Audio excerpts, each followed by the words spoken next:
सभी का डाउटनेट की इंग्लिश क्लास में। और हमारा आज का जो लेक्चर है ये है लेटर राइटिंग का लेक्चर नंबर 1। सो जैसा कि सभी बच्चे जानते हैं कि जो लेटर राइटिंग है हमारे क्लास के अंदर वो ज्यादा कुछ बहुत मुश्किल नहीं आता है, ठीक है। बहुत इजी लेटर लिखने के लिए आते हैं और पत्र अक्सर आप लोग लिखते रहते हैं, ठीक है। अभी के टाइम में तो ये हो गया है कि भाई हम व्हाट्सएप बहुत ज्यादा चलाते हैं और ऐसे ही लोगों से फोन पे बात हो जाती है, तो पत्र लिखने वाला जमाना जो है वो बेसिकली जा चुका है। लेकिन इसका मतलब ये नहीं कि लोगों ने पत्र लिखने बंद कर दिए हैं और हमारे एग्जाम में लेटर राइटिंग आता है। सो बहुत बढ़िया तरीके से देखेंगे, कोई प्रॉब्लम नहीं होगी। लेटर राइटिंग के टॉपिक्स किस तरीके के होते हैं मैं आपको फॉर्मेट बताऊंगी।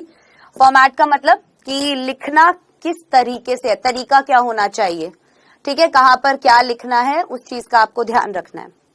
सो लेटर राइटिंग के बारे में बात करेंगे। पत्र, जैसे मान लीजिए आप अपने पिताजी को पत्र लिख रहे हैं, ठीक है।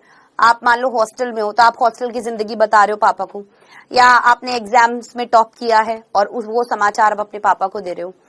कोई भी चीज, मतलब मान लो आपका कोई दोस्त है वो बीमार है, ठीक है, तो उसको आप बता रहे हो कि भाई कोई बात नहीं, तू जल्दी ठीक हो जाएगा, उसे चीयर अप करने के लिए आप लेटर लिख रहे हो। या फिर और भी ऐसी बहुत सारी चीजें होती है। तो इस तरीके के लेटर हमारे एग्जाम में आते हैं लिखने के लिए, और इनफॉर्मल टाइप बोलते हैं। जो लेटर हम आज पढ़ने वाले ना, वैसे फॉर्मल और इनफॉर्मल दो टाइप के होते हैं। आपको जो एग्जाम्स में दिया हुआ है वो फॉर्मल टाइप दिया हुआ है, इनफॉर्मल टाइप दिया हुआ है। अनौपचारिक पत्र जो होते हैं वो ज्यादातर आपसे पूछे जाते हैं एग्जाम्स के अंदर। तो आइए शुरू करते हैं लेटर राइटिंग का टॉपिक।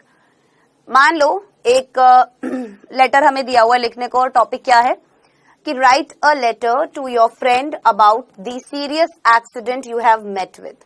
अब आपको कुछ नहीं करना, एक सिंपल सा सवाल हमें दे दिया कि भाई एक पत्र लिखो। किसको लिखना है पत्र? अपने दोस्त को, टू योर फ्रेंड। क्या बताते हुए?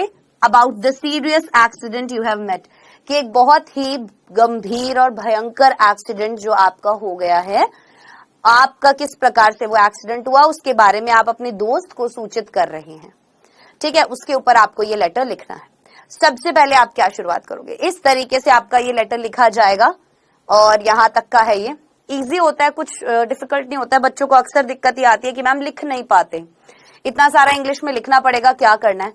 तो ध्यान इस बात का रखना कि सबसे पहले सिंपल वर्ड्स यूज करो, बिल्कुल सिंपल वर्ड्स यूज करो, बिल्कुल सिंपल, ठीक है। दूसरा, ग्रामर का थोड़ा सा ध्यान रखो। ग्रामर में क्या होगा? टेंसेस का थोड़ा सा ध्यान रखो। तीसरी चीज, स्पेलिंग की गलती मत करो। स्पेलिंग मिस्टेक्स अवॉइड करनी है। इन 3 चीजों को ध्यान रखो। ज्यादा भारी भरकम शब्द यूज करने की जरूरत नहीं है, ज्यादा कॉम्प्लिकेट करने की जरूरत नहीं है उसको, ठीक है। बिल्कुल साधारण सिंपल सी भाषा में सीधा सीधा पत्र लिखना है, जैसे हम लिखते हैं, हिंदी में भी लिखते हैं। अब उसको ही अंग्रेजी में लिखना है तो आपको यहाँ पर टेंसेस की थोड़ी सी काम आती है कि भाई हाँ टेंसेस आपको अच्छे से आने चाहिए ताकि आप ट्रांसलेट अच्छे से कर पाओ, अनुवाद हिंदी से अंग्रेजी में अच्छे से कर पाओ, जो भी आपके दिमाग में विचार हैं, जो थॉट्स हैं उनको, ठीक है। देखो, सबसे पहले यहाँ पर आप क्या देख रहे हो? ये जो एड्रेस लिखा हुआ है ये है भेजने वाले का पता, सेंडर्स एड्रेस। ADD लिख रही हूं, ठीक है। और यहां जो लिखी हुई है ये है डेट। ये किस साइड में आएगी? राइट हैंड साइड में। वैसे तो लेफ्ट हैंड साइड में लिखते हैं, बट आपके सिलेबस में जो फॉर्मेट दिया हुआ है वो राइट हैंड साइड का दिया हुआ है, इसलिए हम वही फॉर्मेट फॉलो करेंगे, ठीक है। जो आपके सिलेबस में फॉर्मेट दिया हुआ है वो राइट हैंड साइड का ही दिया हुआ है, इसलिए यही फॉलो करेंगे। तो राइट हैंड साइड में भेजने वाले का पता, हिंदी में भी लिख देती हूँ ताकि दिक्कत ही ना हो आप लोगों को बिल्कुल भी, ठीक है।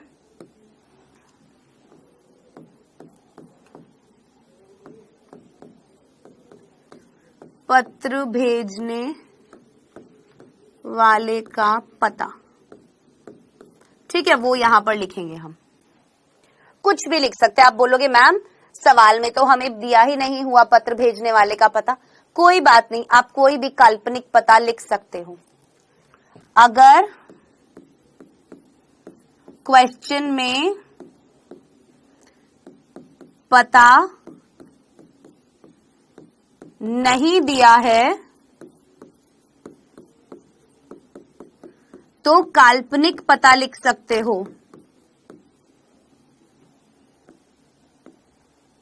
आ रही है बात समझ में? क्या कर सकते हो, काल्पनिक पता लिख सकते हो।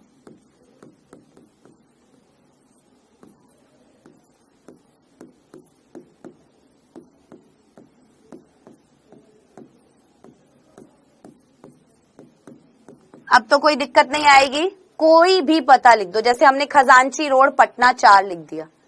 एक चीज का और ध्यान रखना, यहाँ पर जब ये एड्रेस लिखा ना, इसके बाद बच्चे अक्सर यहाँ पे कॉमा लगा देते हैं। ये कॉमा यहाँ नहीं लगाना। क्या नहीं करना है? ये वाला कॉमा यहाँ पे नहीं लगाना है। पते के बाद कॉमा नहीं लगाना। उसके बाद आपको लिखनी है डेट। डेट का जो फॉर्मेट होगा वो ये वाला होगा, DDMMYY। बोलोगे मैम ये क्या बला है? तो D मतलब की डेट, M मतलब की मंथ और Y मतलब ईयर। तो यहां पर हमने क्या लिखी? डेट 14, ये DD हो गया। फेब्रुअरी क्या हो गया? मंथ हो गया। और 2020 क्या हो गया? ईयर हो गया। इसके भी बाद यहां पर कॉमा मत लगा देना। एक बात का ध्यान रखना, अक्सर बच्चे जो तारीख लिखते हैं वो कैसे लिख देते हैं? जैसे उन्हें लिखना है 14 फरवरी 2020, वो ऐसे तारीख लिख देंगे, ये गलत है। या फिर वो तारीख को ऐसे लिखेंगे, ये भी गलत है। ठीक है? या फिर वो तारीख को ऐसे लिखेंगे, ये भी गलत है। सही फॉर्मेट ये वाला होता है। ध्यान रहेगी बात? नंबर कट जाते हैं यहां पर अगर इन चीजों का ध्यान नहीं रखोगे तो। ध्यान रहेगी। फिर एक लाइन का गैप देके एक लाइन छोड़ के नीचे क्या लिखोगे? डियर गोविंद। तुम अपने मित्र का नाम लिख सकते हो अगर आपको सवाल में नाम नहीं दिया हुआ है आपके मित्र का क्या है तो आप क्या कर सकते हो? आप कोई भी नाम लिख दो, अपने खुद के मित्र का नाम लिख दो। डियर ही लिखना है क्योंकि इनफॉर्मल है। रिस्पेक्टेड नहीं लिखना या केवल गोविंद नहीं लिखना। प्रिय गोविंद लिखेंगे ना हम, तो यहां पर हमने प्रिय के लिए डियर का यूज किया है। ठीक है? उसके बाद एक लाइन नीचे से शुरू करना है। बहुत से बच्चे क्या गलती करते हैं? यहां से शुरू करते हैं। जैसे क्या करेंगे? वो यहां से शुरू करेंगे, आई रिसीव्ड ऐसे शुरू करेंगे। नहीं करना है ऐसे शुरू, गलत होता है ये। बिल्कुल इसी वाली लाइन में चलना चाहिए। ये वाली जो है ना लाइन, ये लाइन बिल्कुल सीधी ऐसे ही चलनी चाहिए। चलेगी ना? अब गलती नहीं होगी यहां पर। चलो, आई रिसीव्ड योर लेटर, मुझे तुम्हारा पत्र प्राप्त हुआ। रिसीव्ड लिखा मतलब उसे पहले पास्ट में प्राप्त हुआ, इसीलिए वर्ब की सेकंड फॉर्म लगाई यहां पर कि भाई मुझे तुम्हारा पत्र प्राप्त हुआ। I am very sorry because I could not reply to your letter. मैं बहुत माफी मांगता हूं, बहुत माफी चाहता हूं क्योंकि मैं तुम्हारे पत्र का जवाब नहीं दे सका। कुड नॉट नहीं दे सका। I am hospitalized because I met a serious road accident.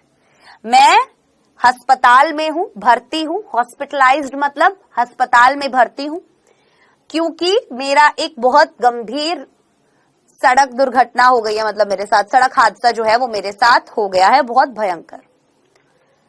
About a week back, लगभग एक हफ्ते पहले। अब आप क्या कर रहे हैं यहां पर? आप उसे बता रहे हैं। पहले आपने उसे बताया कि रोड एक्सीडेंट हो गया, मैं इसलिए तुम्हारे पत्र का जवाब नहीं दे पाया, मैं हॉस्पिटल में हूं। उसने उसके बाद क्या बताया कि हुआ कैसे, है ना?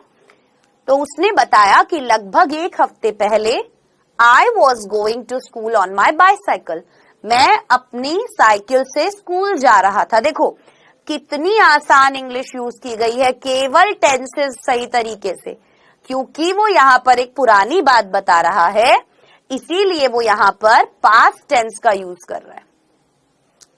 ठीक है? यहाँ पे भी उसने बोला आई मेट, वर्ब की second form past tense. I was going, मैं जा रहा था, पास्ट टेंस की बात कर रही है। ऑन माई बाइसाइकिल, मेरी बाइसाइकिल, साइकिल पे। A motorcycle collided with me, collided मतलब भिड़ गई। मेरी भिड़ंत किससे हो गई? एक मोटरसाइकिल से हो गई। ठीक है। सो कोलाइडेड ये भी वर्ब की सेकंड फॉर्म है, पास्ट टेंस यूज किया है। आई लॉस्ट माई बैलेंस, मेरा संतुलन बिगड़ गया। And fell on road, I lost my balance and fell on road, मैं अपना बैलेंस संतुलन खो चुका था, मेरा बैलेंस बिगड़ गया और मैं रोड पर गिर गया। आई became unconscious for a while, और थोड़ी देर के लिए मैं बेहोश हो गया था।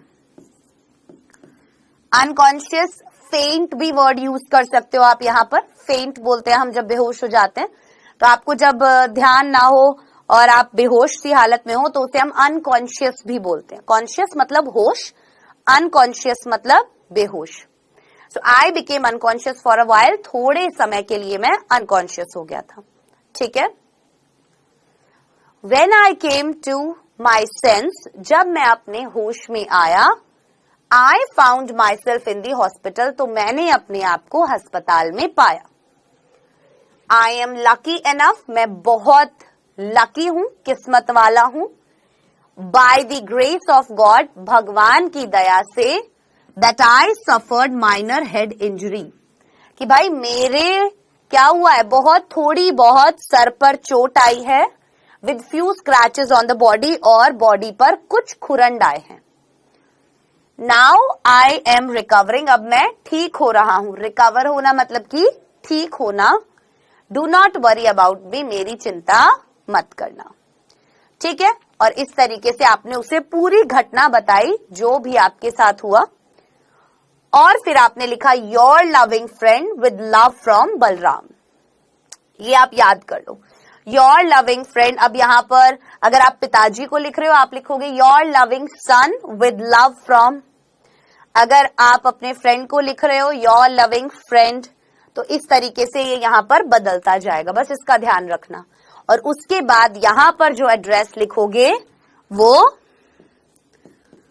पत्र प्राप्त करने वाले का पता।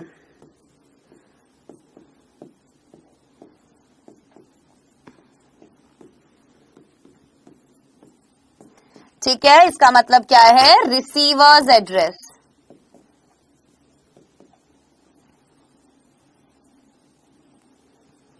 आ गई बात समझ में? क्लियर हुआ थोड़ा सा? ठीक है। तो सबसे ऊपर क्या लिखा जाता है, सेंडर्स एड्रेस, भेजने वाले का पता। उसके बाद डेट लिखी जाती है, फिर एक लाइन छोड़कर राइट साइड में डियर गोविंद, फिर आप उसे सारी चीजें बताओगे कि भाई देख मेरे साथ ऐसा ऐसा हुआ। या फिर आप इस तरीके से भी अपने पत्र की शुरुआत कर सकते हो कि भाई मैं यहाँ पर अच्छा हूं और मैं आशा करता हूं कि तुम भी वहां अच्छे होंगे। ठीक है, समझ में आ गया ये? एक और क्वेश्चन सॉल्व करते हैं। देखो, write a letter to your friend inviting him to spend the summer vacation with you. अब आप क्या कर रहे हो, आप एक पत्र लिखना चाहते हो, किसको? अपने दोस्त को। क्या करते हुए? निमंत्रण देते हुए उसे, किस चीज का? कि भाई वो अपनी जो गर्मियों की छुट्टियां हैं वो आपके साथ बिताए, है ना। तो आप अपने दोस्त को अब पत्र लिख रहे हो कि भाई आजा, अब की बार की गर्मियों की छुट्टियां ना अपन साथ बिताते हैं। ठीक है, तो देखो कैसे करेंगे। पटना 27 सितंबर 2021। और अगर बड़ा एड्रेस लिखना हो वो भी लिख सकते हो, कोई दिक्कत नहीं है। ये क्या है, भेजने वाले का पता। यहां देखा आपने, कहीं भी कॉमा नहीं लग रहा है ना। उसके बाद तारीख लिखी हमने, तारीख का फॉर्मेट दिख रहा है 27 सितंबर 2021। ठीक है, आ गए हम राइट हैंड साइड में। क्या लिखा हमने? डियर विकास। क्या लिखा हमने? डियर विकास। देखो आगे, I am very much anxious to know your welfare. भाई मैं बहुत चिंतित हूं ये जानने के लिए कि तुम कैसे हो। As for the last few months, क्योंकि पिछले कुछ महीनों से I haven't received any letter from you, मुझे तुम्हारी तरफ से कोई भी पत्र नहीं मिला। तो आपने शुरुआत कैसे की? आपने उसे बोला भाई मैं तुम ठीक ठाक तो हो ना, ये जानने के लिए बहुत ज्यादा चिंतित हूं। और क्यों हूं चिंतित? क्योंकि पिछले कुछ महीनों से मुझे तुम्हारा कोई पत्र नहीं मिला। I think you might be doing well with your studies and members of your family might also be enjoying good health and spirit as well. I think, मुझे लगता है, you might be doing well with your studies, शायद तुम अपनी पढ़ाई के साथ अच्छा कर रहे होंगे, मतलब कि तुम्हारी पढ़ाई लिखाई अच्छी चल रही होगी। And members of your family, और जो सदस्य हैं तुम्हारे परिवार के, might also be enjoying good health, वो भी बढ़िया होंगे। Might also be enjoying good health मतलब उनका भी स्वास्थ्य जो है बढ़िया होगा और वो भी मजे में होंगे। And spirit as well. अब देखो ये चीजें क्या है, ये आपने उसका भी हालचाल पूछ लिया, उससे ये भी पूछ लिया यहाँ पर कि भाई तूने कई समय से पत्र नहीं लिखा, मुझे चिंता हो रही थी तेरी। फिर तूने ये भी लिख दिया वहां पर कि यार मैं आशा करता हूं कि तेरे घर में सब ठीक होगा। अक्सर ऐसा ही करते हैं जब भी अपन कोई पत्र लिखते हैं, तो है ना, कि मैं यहाँ पर कुशल मंगल हूं और आशा करता हूं कि आप भी कुशल मंगल होंगे। So I am fine here and I hope that you are also sailing in the same boat. ये वाला फ्रेज भी आप यूज कर, ये वाला भी आप यूज कर सकते हैं।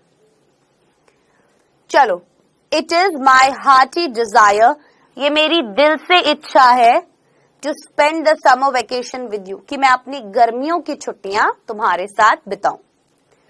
आई shall be much pleased if you will agree to my proposal.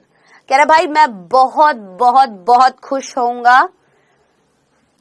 I shall be much pleased, मैं बहुत प्रसन्न होऊंगा, if you will agree to my proposal and come to enjoy the holidays, कि ये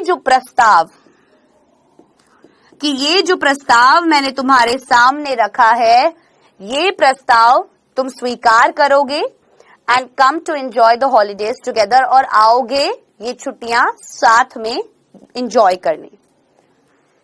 fulfilling my long cherish desire, और क्या करोगे, मेरी ये जो इतने लंबे समय से इच्छा रही है, इस इच्छा को तुम पूरा करोगे।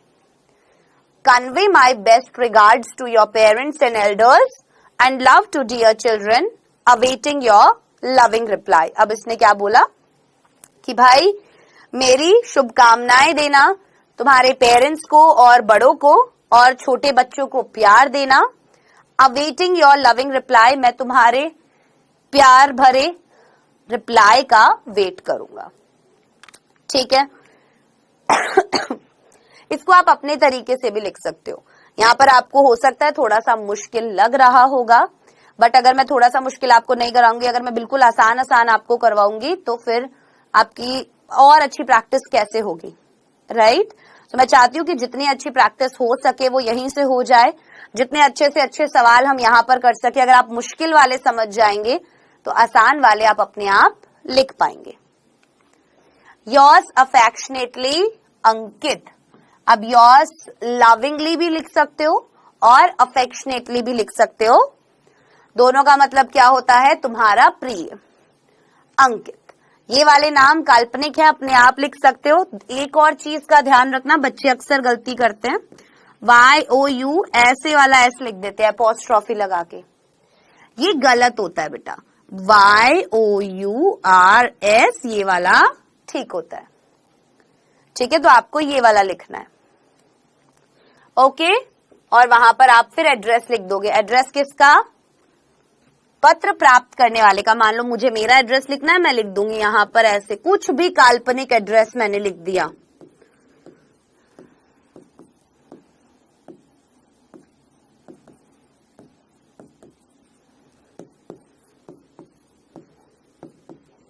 इस प्रकार आई बात समझ में, क्लियर हुआ ये?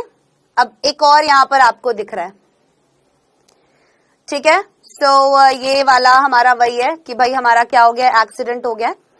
तो अभी जो हमने आज की क्लास में लेटर राइटिंग देखा, एक बार और हम इसको रिवाइज कर लेते हैं ताकि जो भी छोटी मोटी चीजें हैं वो हमसे मिस ना हो जाएं, और वो कौन से इंपॉर्टेंट पॉइंट्स हैं। सो यहां पर सबसे पहले हम की पॉइंट्स देखेंगे। मैं लिख देती हूं, यस, की पॉइंट्स। सबसे पहला पॉइंट क्या होगा, सबसे पहला पॉइंट क्या है, स्टार्ट विद सेंडर्स एड्रेस। भेजने वाले के पते से अपना शुरुआत करना है। From right hand side, from right hand side मतलब कि आपको कहां लिखना है, राइट हैंड साइड में भेजने वाले का पता लिखना है। दूसरी चीज, उसके नीचे क्या लिखनी है, डेट लिखनी है। क्या लिखनी है उसके नीचे, डेट लिखनी है। डेट का फॉर्मेट क्या होगा, पहले डेट आएगी, फिर मंथ आएगा और फिर ईयर आएगा। ठीक है। तीसरी चीज क्या आएगी, leave a line. Leave a line मतलब एक लाइन का गैप, ये लिख मत देना वहां पर, सिर्फ तुम्हें याद रखवा रही हूं। लीव अ लाइन, एक लाइन का गैप। चौथी चीज, अब वहां पर आप लिखेंगे प्रिय, है ना, डियर करके आप लिखेंगे। इनफॉर्मल में तो आप अपने पापा को लिख रहे हैं डियर फादर, ममा को लिख रहे हैं डियर मदर, भाई को लिख रहे हैं डियर ब्रदर, भाई के नाम छोटा भाई है नाम से भी बोल सकते हैं, कुछ भी। सो आप जब भी अपने प्रियजनों को लिख रहे होते हैं तो आप डियर से शुरू करते हैं। किससे शुरू करते हैं, डियर से। ये वाली गलती तो नहीं होगी ना, आप सर वगैरह मत लिख देना यहां पर। ठीक है, ये 4 चीजें हो गई। उसके बाद मैं इसको एक बार इरेज कर देती हूं।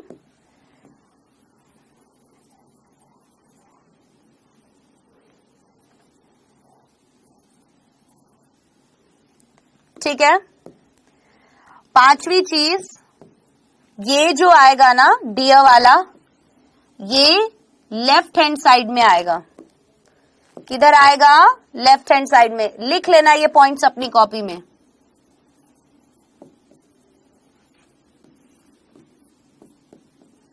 ये लेफ्ट हैंड साइड आएगा।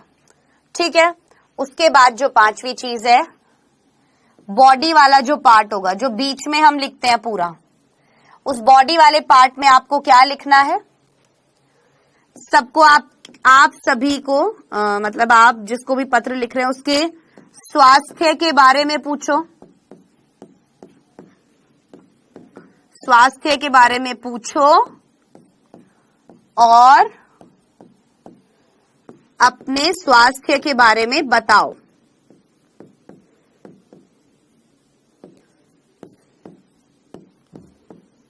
शुरुआती लाइंस में। ठीक है, ध्यान रहेगी ना।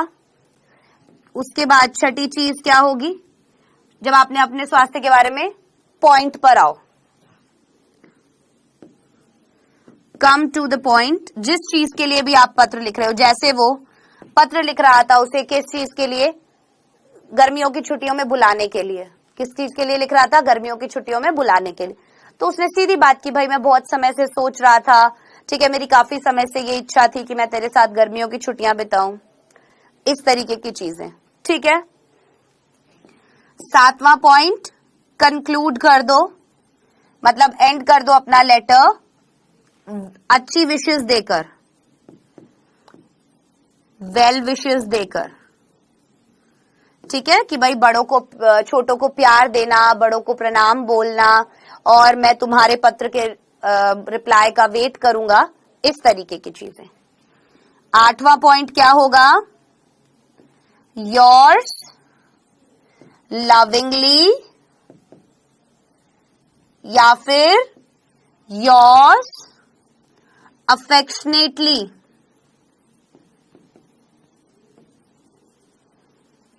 ठीक है, ऐसे लिखेंगे और नीचे उसका नाम लिख देंगे। और ये वाली चीज आप लिखेंगे कहां पर, राइट हैंड साइड में, राइट हैंड साइड।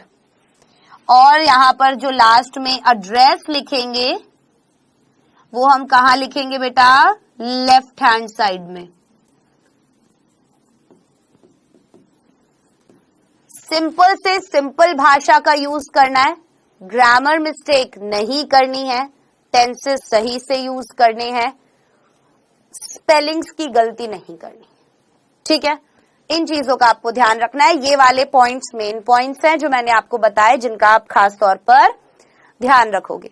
ठीक है। सो एक बार और आप इनको देख सकते हैं, ये PDF आपको मिल भी जाएगा तो आपको कोई भी दिक्कत नहीं होगी किसी भी चीज में। ठीक है। सो ये कुछ क्वेश्चन थे जो हमने करे।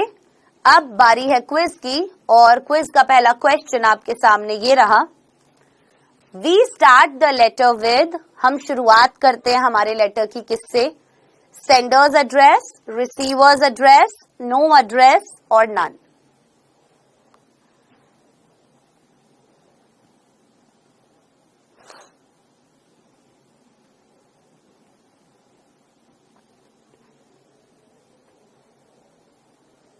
Next question. At the end, we write the receiver's address, sender's address, no address या none. End में किसका लिखते हैं और शुरुआत में किसका लिखते हैं? ये सवाल है आज के क्विज के आपके दोनों।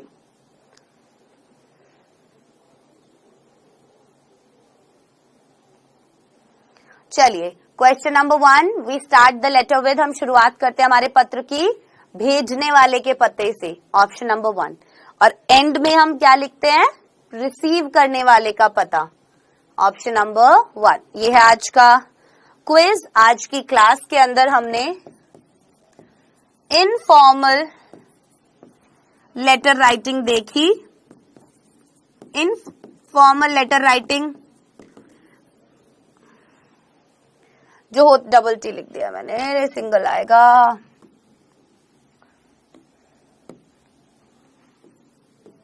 ठीक है।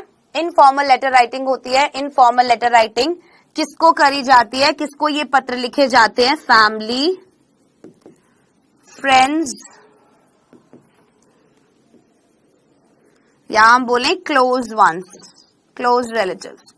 सो हमारे जो करीबी लोग होते हैं उनको हम अक्सर इस तरीके के पत्र लिखते हैं। ठीक है। हमने